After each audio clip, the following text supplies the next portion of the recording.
अक्टूबर 2005 का दिन कार्बी एंगलोंग असम के इतिहास का एक काला अध्याय है। इस दिन को चर्चिम प्रिसेक हत्याकांड के रूप में याद किया जाता है, जब एक कठिन समय में कुछ निर्दोष लोगों को अपनी जान से हाथ धोना पड़ा।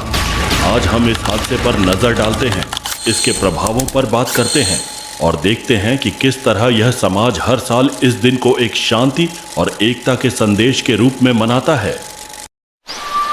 17 अक्टूबर 2005 को कार्बी एंगलोंग ऑटोनोमस काउंसिल केएस की एक बस जो जीरी कैंडिंग से आ रही थी, चर्चिम प्रिसेक के पास एक दरिंदाना हमले का शिकार बनी।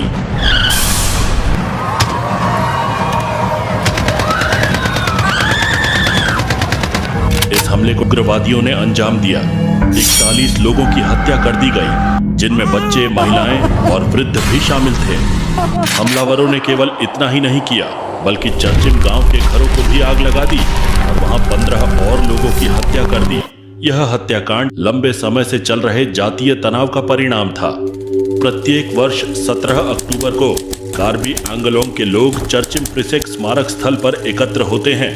राष्ट्रीय शोक दिवस या काला दिवस के रूप में मनाया जाने वाला यह दिन उन लोगों की याद में है जो इस हत्याकांड में अपनी जान गंवा बैठे। यह दिन एक दूसरे के प्रति प्रेम और शांति का प्रदर्शन करने का संदेश देता है। न्याय में देरी अभी भी एक चुनौती है, फिर भी यह दिन याद दिलाता है कि शांति और एकता से ही हमारे प्रदेश को प्रगति की दिशा में ले जाया जा सकता है।